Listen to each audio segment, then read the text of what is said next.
Hi guys and welcome back to the channel. For those who haven't been here before, my name's Anna and today we are off to St Michael's Mount in Cornwall.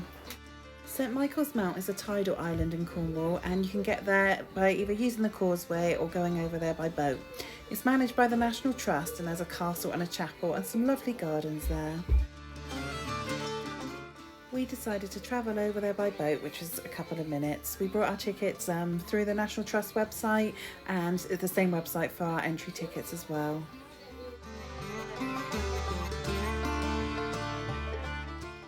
This is me looking super happy under my mask because we're off out for the day without any kids.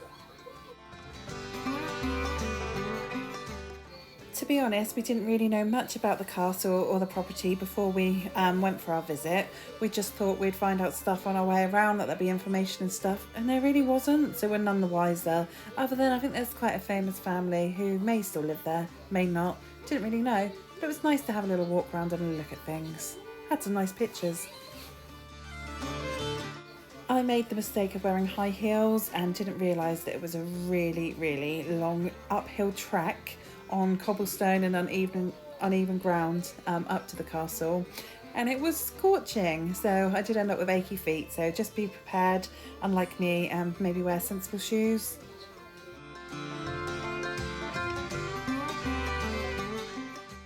The view from the top was absolutely amazing though, so it is well worth the climb.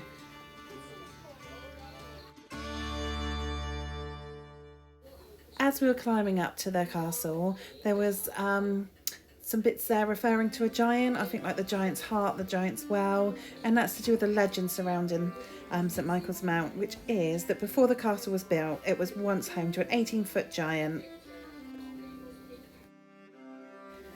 It was said that the giant had a taste for young children and cattle.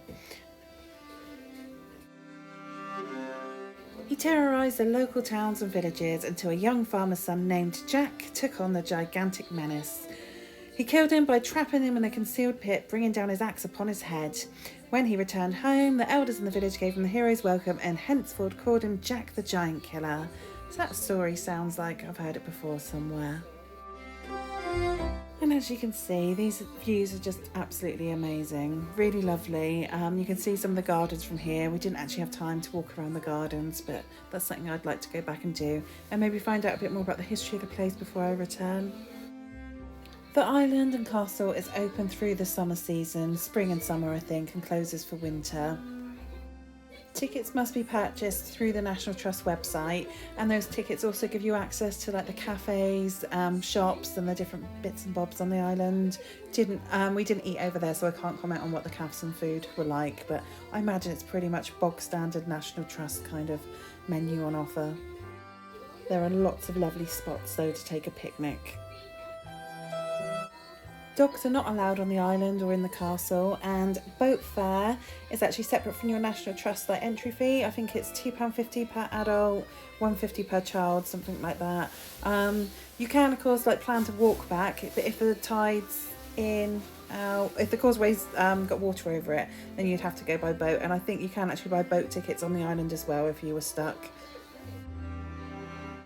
There is parking, but all the car parks in this area get full up really quite early on during the day. There is plenty of parking, but just be aware that you might have to park further afield and have a little walk up there.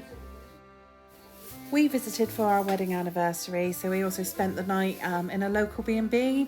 According to TripAdvisor, the B&B was the worst in the area, so we were intrigued to see what it was like. It was called the Rosario, and by all means look that up and read the reviews. So the Rosario, it was £100 for two of us with our breakfast included.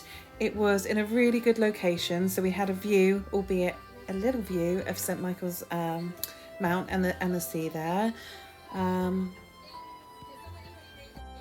It was clean, the bed was comfortable, it had a bathroom, it had everything we needed. A little bit old-fashioned. I think the reviews probably aren't quite fair, to be honest, because we had a really good experience there. It was nice to have a night away. Wouldn't stay there for any longer than a night, but considering its location, yeah, I think it's not as bad as everyone's made out. or maybe we just didn't have the same experience as lots of other people have had. We had a good experience there, but mind you, we had a lot of champagne and beer, and we're on holiday away from the kids, so we weren't going to have a bad experience, were we? And my last tip is, if you are staying in the area and want to eat out, as we did, make sure you book. Because it gets really busy really quickly and tables fill up, and we couldn't find a walk-in anywhere until the very last pub we went to, where the chef agreed to stay on and cook us a meal, because we were not organised and did not book. Anyway, thank you so much for watching. Please subscribe for regular uploads.